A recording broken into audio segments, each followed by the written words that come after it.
Olá, muito bem-vindo a mais uma edição do JR Entrevista.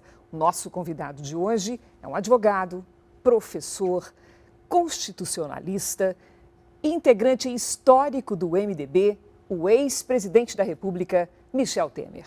Presidente, muito obrigada por atender ao nosso convite. É uma alegria ter o senhor aqui. Grande prazer. Presidente, o senhor tem origem libanesa.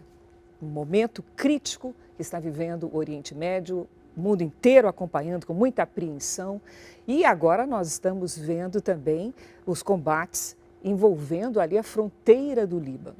A gente vê a comunidade internacional acompanhando com muita apreensão e muita dificuldade de mediar o diálogo entre Israel e o Hamas. O senhor teme pelo Líbano nesse momento? Olha, em primeiro lugar, eu quero lamentar o episódio, né? Lamentavelmente para Israel e lamentavelmente para os palestinos. E agora, lamentavelmente, para o Líbano. E eu sempre disse, Cristina, é interessante, eu constatei ao longo do tempo que o Líbano nunca é o provocador dos incidentes no Oriente Médio. Ele é palco desses incidentes, como está sendo agora. Você veja a questão do Hezbollah, que está lá no Líbano, né?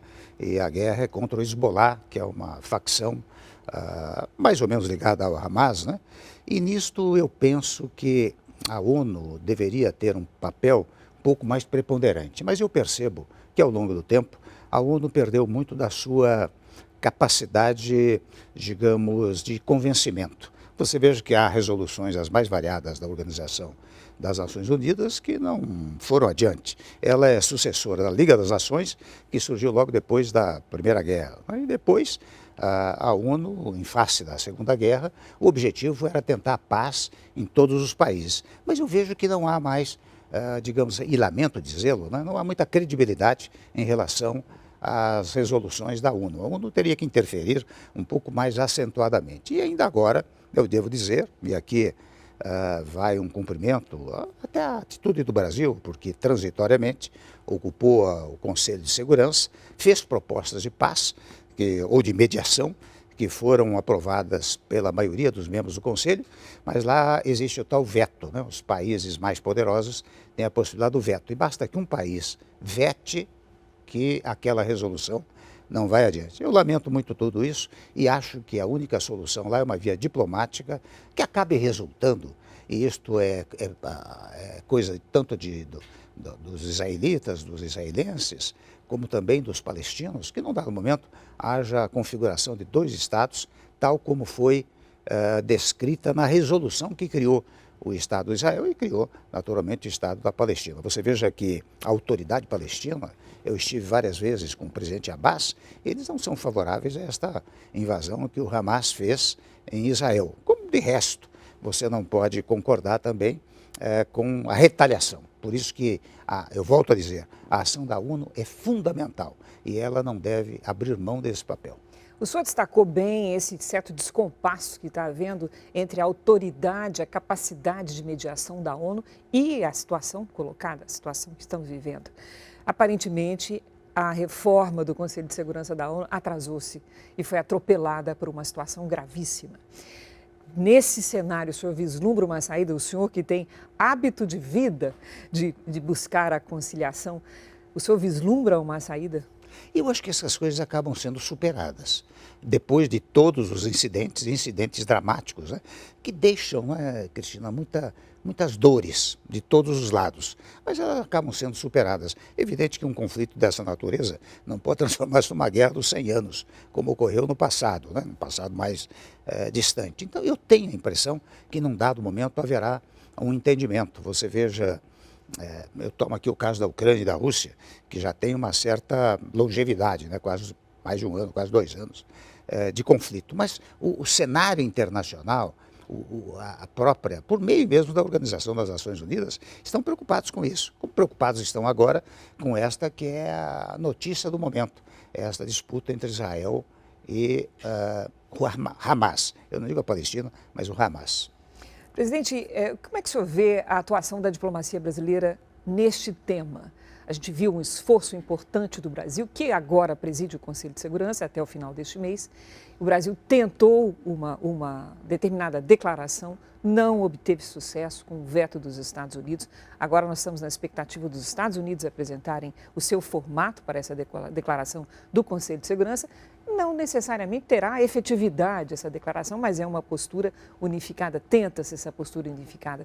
Como é que o senhor vê a posição da diplomacia brasileira nessa questão do conflito? Olha, muito positivamente. Você sabe que nas vezes várias que eu ocupei também os mais variados cargos públicos, né, eu sempre cumprimentei o Itamaraty pela diplomacia brasileira. Eu acho que a diplomacia brasileira tem uma repercussão internacional extraordinária. Eu sou testemunha desses fatos e eu sei que eles trabalham muito adequadamente em todas as questões. E agora, particularmente, nesse conflito. De qualquer maneira, eu percebo que o Brasil está sendo chamado, ainda agora foi chamado recentemente para o encontro no Egito, que acabou não resultando também em nada positivo, né? Mas veja que o Brasil está sendo chamado. Isso é muito derivado da nossa diplomacia. Os nossos diplomatas realmente honram as tradições do Barão do Rio Branco, né? Eu acho que ela faz um trabalho excepcional, está trabalhando agora por meio do ministro das Relações Exteriores, o Mauro Vieira, né? Ele hoje, é impressionante como ele se mobiliza de um país para o outro, né? Na tentativa de harmonizar esta situação, de um lado, e de outro lado, evidentemente, não podemos esquecer que houve o trabalho dele também para trazer os brasileiros residentes em Israel para o Brasil. Diplomacia é sempre objeto, como eu faço agora, de cumprimentos. E a gente tenta que seja a diplomacia a saída, não é, presidente? Claro, não há a menor dúvida. Agora, a guerra nunca é saída. Exato. Agora, vindo para a nossa guerra particular, se é que a gente pode dizer isso, mal comparando, é claro, estamos muito longe de uma situação como aquela, mas o que acontece no Rio de Janeiro hoje é foco da atenção do Brasil inteiro. O senhor tem uma vasta experiência na área de segurança pública, inclusive como executivo, né, na área de segurança pública, e nós estamos assistindo ali um levante das milícias, uma espécie de estado paralelo das milícias no Rio de Janeiro, com muita dificuldade de controle da parte do poder público. Presidente, o que é que foi que deu errado na segurança pública no Brasil? Olha, o ideal dos ideais, né, é que o Estado do Rio de Janeiro cuide dessa matéria, porque fundamentalmente a matéria de segurança pública cabe aos estados, pelo menos nesse tópico do combate à criminalidade local. Não é? Mas muitas e muitas vezes eu vivi no meu governo episódios talvez não tão graves como este que ocorreu ainda recentemente, né? Mas eu vivi situações delicadas no Rio de Janeiro. Você sabe que num dado momento eu fui obrigado, como presidente da República, a decretar uma intervenção parcial, uma intervenção na segurança pública do Rio de Janeiro. E até foi uma intervenção negociada, porque eu chamei o governador, na época o Pezão, e disse, olha, eu vou precisar intervir lá na área de segurança pública, porque não é possível continuar as coisas como estão. E, curiosamente, nós fazíamos o seguinte, nas várias incursões, quando decretada a intervenção, não é? Nas várias incursões de natureza policial, estava presente também a área social, porque você sabe que lá a favela é muito ligada, as favelas, muito ligadas enfim, à praia, a regiões mais ricas do Rio de Janeiro. Então nós mandávamos a área social para acompanhar esses movimentos e investimos muito dinheiro lá. Você precisa prover as necessidades da área de segurança pública. Isso foi feito e muito recentemente até alguns me diziam que até hoje ainda se aplicam verbas para a compra de material para a segurança pública no Rio de Janeiro, verbas que nós destinamos naquela ocasião. Enfim, é uma situação preocupante, dizendo o óbvio, né? Dramática até, que merece uma atenção especial da União Federal. Você sabe que no meu tempo nós criamos o Ministério da Segurança Pública, na convicção absoluta de que o crime não é apenas interestadual, mas quase internacional, não é? E esse Ministério da Segurança Pública, ele se destinava, como se destinou e fez muitas vezes, com o nosso Raul Jungmann, né? A fazer com que houvesse reuniões dos secretários de segurança pública para discutir nacionalmente a questão da segurança pública. Lamentavelmente, se eliminou o Ministério, como também interessante, viu, não está se levando em conta uma coisa fantástica, penso eu, do nosso governo, que foi a criação do SUSP. Você tem o SUS, que é o Sistema Único de Saúde. Nós criamos o SUSP, que é o Sistema Único de Segurança Pública. Eu acho que a União tem que voltar os olhos para o Rio de Janeiro, não tenho dúvida disso. Então, exatamente o ponto que eu ia questionar junto ao senhor, que é exatamente o papel do governo federal, extremamente cobrado e tensionado nesse momento, a agir. E a argumentação do ministro da Justiça é sempre a seguinte: segurança pública é tarefa dos estados, não posso interferir, está na Constituição, etc. E, mesmo assim, vem tomando iniciativas aí nessa direção de tentar dar suporte aos estados, particularmente no caso do Rio de Janeiro e da Bahia, onde também os índices escalaram de forma descontrolada.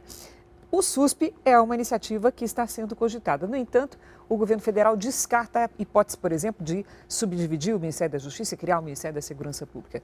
Qual é a articulação do âmbito federal que o senhor enxerga viável para essa situação? Bom, em primeiro lugar, neste momento em que as coisas estão acontecendo no Rio de Janeiro e na Bahia, é preciso uma interação profissional, uma interação entre a área de segurança pública da União Federal e, de igual maneira, do Estado do Rio de Janeiro. Você veja que na área nacional você tem a Guarda Nacional, que pode colaborar com o Rio de Janeiro. Primeiro ponto. Segundo ponto, em vários momentos do meu governo, eu decretei, a pedido dos governadores do Estado, a chamada garantia da lei e da ordem. Mandava as Forças Armadas para lá, para o Estado, que eram recebidas com aplausos naquela época, e colocava ordem na casa, colocava ordem no Estado, né?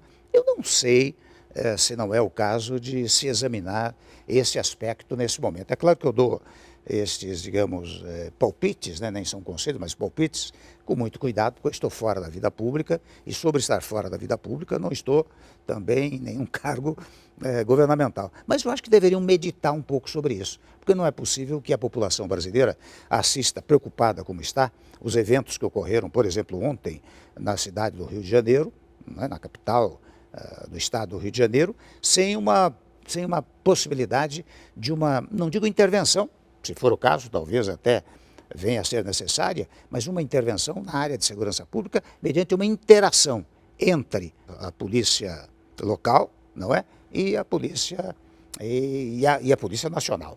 Isso não tenho dúvida. A propósito desse tema, eu me recordo muito bem quando o então governador do Rio de Janeiro, o Pezão, foi ao Planalto e acertou com o senhor essa atuação do governo federal lá no Rio de Janeiro. E aí, para nós era uma grande novidade, era o tal tomar-se licença da aplicação do decreto da garantia da lei e da ordem. Hoje em dia, é execrada essa utilização. Havia se generalizado por um período, foi muito utilizado após a iniciativa que o senhor tomou. Na altura que o senhor tomou, foi um choque para todos. Por que o senhor teve essa iniciativa? Por que o senhor teve a coragem, acima de tudo, de baixar um decreto de garantia da lei e da ordem? Acho que é mais do que coragem, que eu tive a ousadia. E uma ousadia singela, viu? Que foi aplicar o texto constitucional. O texto constitucional determina que, em hipóteses que tais como essas, você possa chamar a chamada garantia da lei e da ordem. E você manda Forças Armadas para lá. Olha, eu mandei para vários estados brasileiros. E eles resolveram, naquele momento, o assunto. É claro que depois saíram de lá. Cria um clima de segurança. Por outro lado, há um temor de confronto, né? Porque o soldado ele não é treinado para a segurança pública. É até um jargão dizer, o soldado é treinado para matar. Né? Ele não é. Havia um grande temor disso aí, né? Talvez não seja treinado, viu, Cristina, para investigação, mas ele é treinado para o embate. E embate com essas organizações criminosas que têm armas tão poderosas, talvez, quanto as armas das Forças Armadas. Então, neste sentido, quando você decretava a garantia da lei e da ordem, pautada pelo texto constitucional, não é? Você intimidava as organizações criminosas da localidade, tanto que elas refluíam. E, lamentavelmente, eu hoje sou obrigado a constatar, elas refluíam, mas como não havia uma solução definitiva, tempos depois elas voltavam a agir como tem agido agora. Há que haver uma solução estruturante, né? Sem dúvida alguma. Sem dúvida alguma. E recursos, quanto mais recursos e quanto mais disciplinação, quanto mais, digamos assim, a instrução para as forças policiais, isso é fundamental para a segurança pública. Eu fui secretário da Segurança Pública aqui em São Paulo duas vezes, né? Não havia essas grandes organizações criminosas, a situação até era um pouco mais fácil, mas eu levava muito em conta este fato de entusiasmar as forças policiais no combate à criminalidade e também ter muito cuidado com os movimentos sociais, porque eu não permitia que houvesse agressão aos movimentos sociais. Presidente, vamos voltar aqui para a seara política, que é a especialidade do senhor acima de todas. Nós estamos nos aproximando de uma eleição importante. O MDB é um partido importantíssimo ainda no espectro político brasileiro. Eu pergunto ao senhor, qual que é a missão do MDB nessas próximas eleições? O senhor acha que o partido tem aí, se o senhor estivesse novamente no comando, o partido que o senhor comandou por tanto tempo, o senhor puxaria o PMDB para uma estrada específica? Que sugestão o senhor teria a dar, que orientação o senhor teria a dar ao PMDB nesse momento? Que ele continue a fazer o que fez ao longo do tempo. Você sabe que o MDB sempre foi um partido da moderação, do equilíbrio. Eu sou contra essa coisa de esquerda, direita, centro, etc. Mas se quiser rotular por esses vocábulos, eu diria que o PMDB é um partido de centro, um partido preocupado em reunir as várias diversidades existentes no país e, portanto, sem nenhum preconceito. Porque o que prepondera muito hoje, não é, Cristina? É um preconceito de A contra B ou do setor tal contra o setor qual. Isso não é possível no país. Até porque, aqui vice profissional, né? Na verdade é uma desobediência ao texto constitucional. O texto constitucional determina a solução pacífica das controvérsias internas e das controvérsias internacionais. Você veja, aqui em São Paulo, eu tomo a liberdade de invocar a figura do Ricardo Nunes, é um sujeito moderadíssimo, equilibradíssimo, temperado, como convém nos dias atuais, em momento em que você tem não apenas uma polarização de ideias, que sempre é útil na democracia, mas você não tem isso, você tem uma radicalização de conceitos. Essa radicalização, ela gera conflitos os mais variados, conflitos de uma agressividade, não só física em relação às pessoas, mas física em relação a prédios públicos, a órgãos públicos, etc., não é útil para o país. Então, o que eu desejo, e ainda ontem fazíamos uma reunião promovida pelo Baleia Rossi, né, presidente do MDB, ele me convidou, eu fui e verifiquei os candidatos aqui em São Paulo a prefeito. São todos dessa linha da moderação, da ideia de que o MDB sempre foi digamos assim, se me permite uma expressão livre, o consertador das crises no país. E aqui em São Paulo, eu vejo que o Ricardo Nunes se dedica a isso e, portanto, nós precisamos aqui, na maior capital da América Latina, ou da América do Sul, pelo menos, nós temos que ter muita moderação, muito equilíbrio, porque isso pode ser um exemplo para os demais estados da federação. O senhor diria que esse vai ser o discurso do MDB preponderante para as próximas eleições? Seguramente. E também as alianças? Seguramente. Sim, as alianças são naturais. Num estado onde você tem muitos partidos, você deve buscar o apoio de vários partidos e de vários setores. O que tem sido feito aqui em São Paulo e tem sido feito, eu tenho acompanhado modestamente, mas atentamente, em todo o país. Presidente, na escala federal, que nota o senhor dá para o MDB aliado ao governo do PT? Olha, eu dou uma boa nota. Você sabe que é interessante, você sabe que o MDB é uma espécie de federação, né? É interessante, não só o MDB, mas os partidos todos, eles, especialmente em eleições locais, não é? Eles agem de acordo com o interesse eleitoral da localidade. O que traz à minha cabeça a ideia de que os partidos aqui são muito mais regionais do que nacionais. Porque eu vejo no MDB, por exemplo, você sabe que sempre, ao longo do tempo, e eu sempre administrei esta fórmula quando presidi o MDB, os interesses locais prevaleciam muitas vezes em relação ao interesse nacional. Mas nós tínhamos que harmonizar o MDB. Por isso nós mantínhamos a unidade. E a unidade traz, exata e precisamente, a resposta àquela pergunta que você acabou de fazer. O que é o MDB? O MDB é um partido que converge. Ele diverge internamente, mas quando se trata do interesse do país, ele converge para o interesse nacional. Nós assistimos ao longo do tempo o senhor, como presidente do MDB, conciliar ou tentar conciliar as várias correntes do MDB. Hoje parece que uma ala do partido está muito forte com o governo. O senhor acha que o partido faz bem em se aliar? Eu acho o seguinte, você veja, nós tivemos uma candidata que fez, vamos usar a expressão, até bonito na eleição, fez uma belíssima campanha, prestigiou muito o MDB, o partido, especialmente na área de moderação, de equilíbrio, não é verdade? E eu acho que o fato de estar no governo é colaborar com o país. Você tem algumas divergências, tem gente que acha que não se deve apoiar o governo. Mas é interessante, viu, Cristina, enquanto nós tivermos esse sistema presidencialista, enquanto vigorar esse sistema, eu passei por isso, né? Você tem os partidos que apoiam o seu governo, mas quando você manda determinados projetos para lá, metade do partido vota a favor, metade vota contra, não é? Então, se nós pudéssemos, não é o caso aqui, mas se nós pudéssemos caminhar para uma grande modificação do sistema de governo ao longo do tempo, portanto, esta seria a grande reforma estrutural para o sistema político partidário no país, seria útil, porque você teria um bloco de situação e um bloco de oposição. Hoje, no presidencialismo, você tem partidos, reitero, que apoiam o governo, mas uma parte vota a favor, uma parte vota contra. Não é útil para os nossos costumes eleitorais.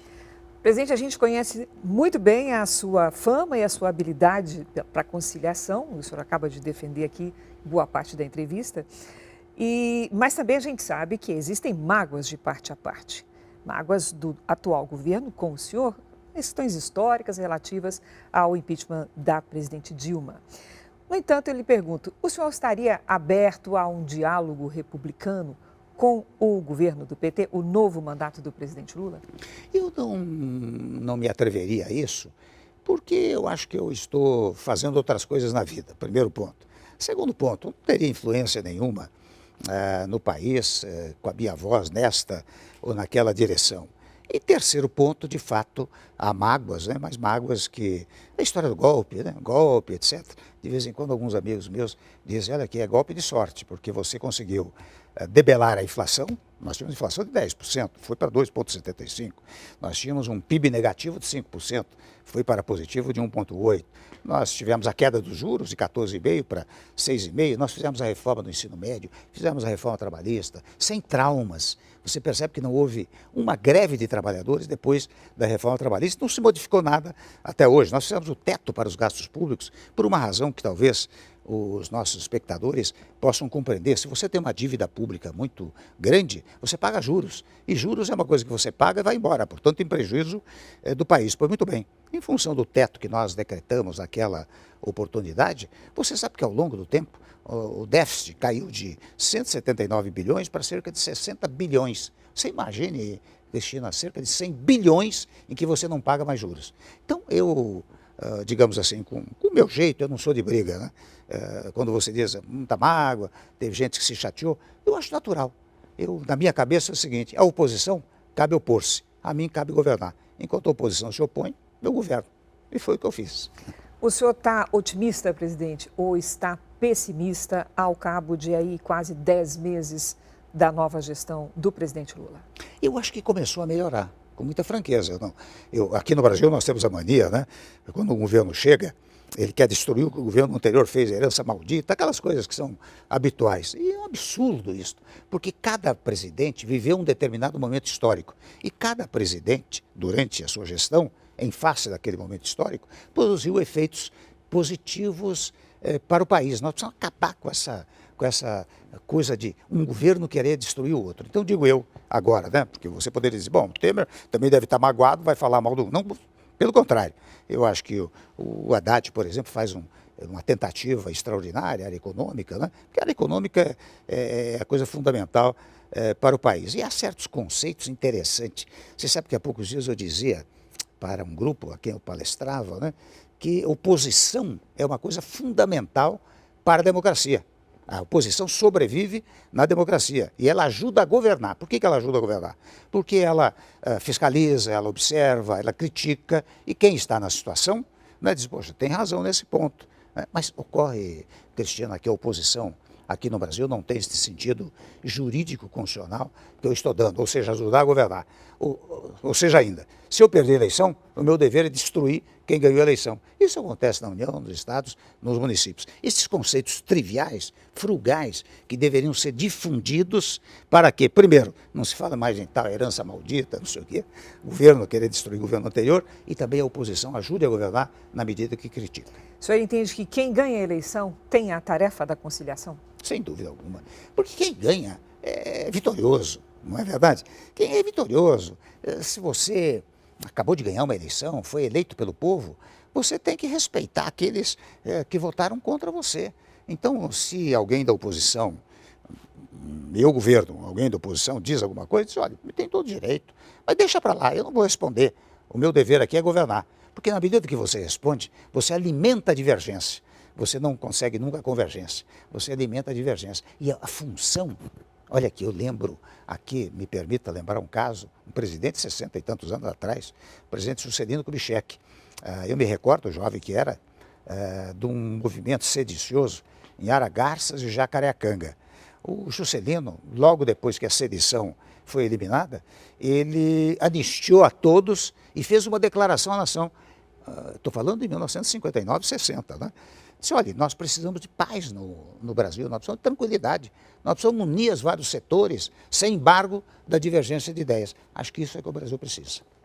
Presidente, o senhor como constitucionalista que sempre foi, como é que vê o desempenho do Supremo nesse momento em que vivemos? Há uma grande discussão em torno da ideia de que o Supremo está interferindo demais na seara política, está tomando a dianteira em determinadas decisões que seriam do Congresso e por aí afora. Por outro lado, há também quem acha, muito pelo contrário, o Supremo está no seu papel, o Supremo é um balizador, é um estabilizador da democracia e essa atitude do Supremo faz parte dos chamados checks and balances entre os três poderes na democracia. Ou seja, do equilíbrio dos três poderes.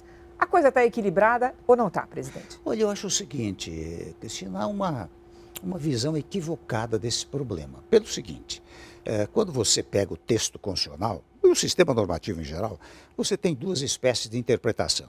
Uma interpretação literal, ou seja, quando a letra da lei ou a letra da Constituição é claríssima, você só aplica o que está escrito, e há uma interpretação sistêmica, ou seja, quando a literalidade não é tão clara, tão objetiva, você examina todo o sistema para uma determinada decisão. Pois muito bem, o que o Supremo tem feito ao longo do tempo? Tem muitas e muitas vezes usado dessa interpretação sistêmica. Eu dou exemplo aqui do caso da anencefalia. Não há um texto literal sobre isso. Da fidelidade partidária, não há um texto literal sobre isso. Portanto, ele exerce o seu papel, primeiro ponto. Segundo ponto, ele só exerce esse papel quando provocado. Não há possibilidade de ele agir por conta própria. Ele age por provocação. Costuma-se dizer, a jurisdição é inerte, só provocada é que age. Primeiro ponto. Segundo ponto, ainda agora se fala aí, história do aborto, história das drogas, né? Que o Supremo estaria interferindo. Eu acho que ele pode eventualmente fazer uma interpretação sistêmica. Esta é a função do Judiciário. Qual é a função do Legislativo? É legislar de acordo com as realidades sociais. Não é improvável, veja bem, que num dado momento o Supremo decida uma determinada matéria com esta interpretação sistêmica, portanto não criticável, e o Legislativo brasileiro, e realmente no Legislativo está a maioria da representação, muito mais do que no Judiciário e muito mais do que no Executivo, que são 580 e tantos parlamentares, né, representando os vários setores da nacionalidade brasileira. Não é improvável, ou não seria, digamos, descabido, que o Legislativo dissesse, olha aqui, houve uma decisão assim, assado, vamos discutir esse assunto e vamos legislar sobre essa matéria. E ao legislar, evidentemente, não contraditar a decisão do Supremo, mas retirar-lhe a eficácia. Porque se num dado momento a realidade sistêmica determinou esta decisão, uma nova lei pode dizer não é esta. Não estou refutando o Supremo, estou inaugurando uma nova ordem legislativa. Portanto, isto pacifica as relações. Desculpa interromper. O senhor acha legítimo o que ocorreu no caso do marco temporal? O Supremo tomou uma decisão, o Congresso disse alto lá, é legítimo? Eu acho que o Congresso representa a grande vontade popular, ele pode decidir do jogo democrático. Legislativamente. Não é que ele esteja contestando, porque o que está havendo muito hoje, é o que ocorre muito no Brasil, vamos brigar um com o outro. Então, o Congresso está brigando com o Supremo, não se deve alimentar essas coisas, né? E não creio, nem o presidente do Supremo, nem o presidente do Congresso, os chefes das casas do Congresso querem isso. Eles querem uma certa harmonia, não é? Então, volto a dizer, estabeleceu-se o marco temporal, pois bem, o Legislativo entende o seguinte, entende que deve ser de outra maneira, que não aquela interpretada sistemicamente pelo Supremo. Vamos editar uma norma a respeito disso. Eu acho que é legítimo. Cada poder tem a sua função. Não é sem razão que a Constituição são independentes. E a independência reside na possibilidade de cada qual ter sua competência, mas harmônicos entre si. Portanto, não pode haver desarmonia. Se houver desarmonia, o que é uma inconstitucionalidade, o que é uma desobediência à Ao ordem que o povo deu, ao exatamente. criar a Constituição. Perfeito. Presidente, o senhor também nomeou, quando presidente da República, hoje o ministro, digamos assim, talvez o mais combativo de todos, o mais polêmico de todos, que é o ministro Alexandre de Moraes. O senhor ainda hoje conversa com ele, troca uma ideia, como jurista, como constitucionalista que é. Como é que está hoje a sua relação com o ministro Alexandre de Moraes e como o senhor avalia o desempenho dele? A melhor possível. A nossa relação é acadêmica, né? Porque eu conheço o Alexandre muito antes dele ser meu ministro da Justiça, né? E muito antes de chegar ao Supremo, da área do direito constitucional. Nos vários congressos nós não estávamos juntos. Converso pouco com ele, mas muito harmoniosamente. E acho que ele faz um belíssimo papel. Você sabe que ele pode ser criticado, e quando você critica, você tem que criticar sob o foco jurídico. E criticar sob o foco jurídico significa de duas uma, ou ter recursos internos no próprio Supremo Tribunal Federal, se cabíveis, ou ter aquilo que eu acabei de dizer, nova ordem normativa. Não é? Mas eu acho que o Alexandre faz um papel extraordinário. Ele é muito ativo. Ele é muito ativo, não é? Eu costumo dizer às vezes que ele é exuberante, né? E exuberante até nas decisões, mas sempre decisões adequadas. Volto a dizer, ela pode ser criticada juridicamente, mas não pode ser criticada como se fosse um objetivo pessoal. Isso jamais ele levaria em conta. Ele leva em conta, sim, a ordem jurídico-constitucional do Brasil. A gente assistiu o senhor tomando um avião uma certa vez para aconselhar o presidente da República a pedido do presidente da República. Estou falando do ex-presidente Jair Bolsonaro. O senhor tomaria um avião para aconselhar o Alexandre de Moraes? Acho que ele não precisa de conselho, não.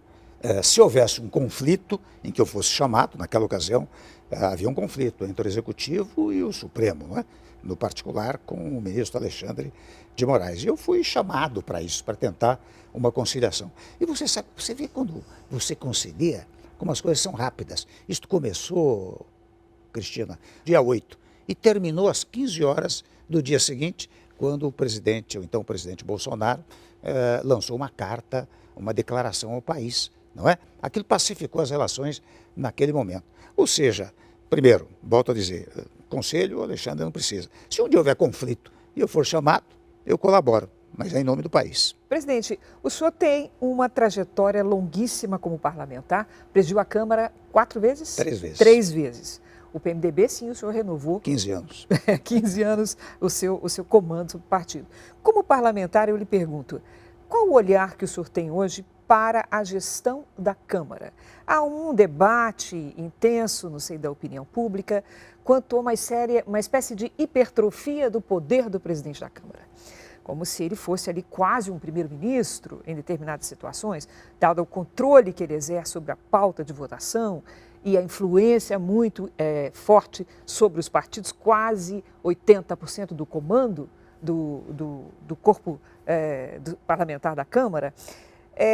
Como é que o senhor vê, como é que o senhor avalia essa função hoje? O senhor que já esteve sentado na cadeira de presidente da Câmara por tanto tempo.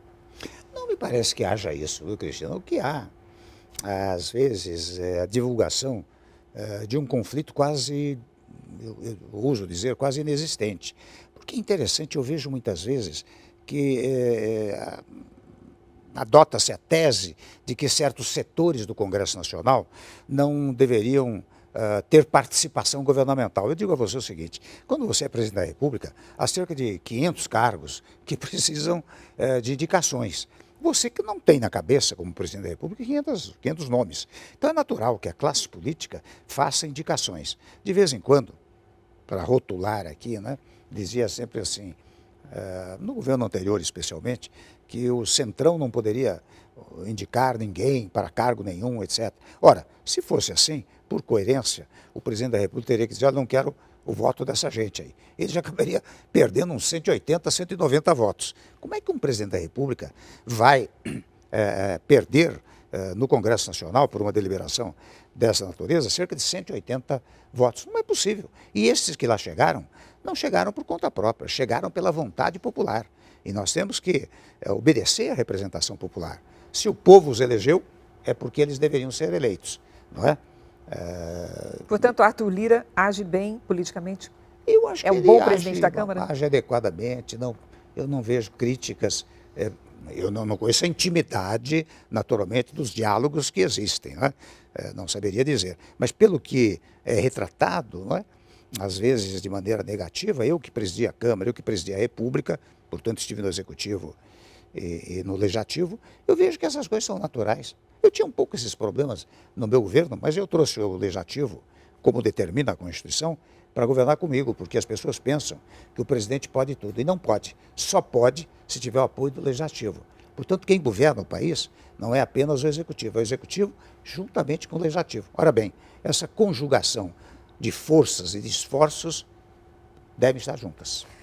Olha, presidente, estamos perto de encerrar a entrevista. Eu queria perguntar ao senhor, para o Michel Temer de hoje, entre a política e a poesia, hoje o senhor fica com qual? Poesia.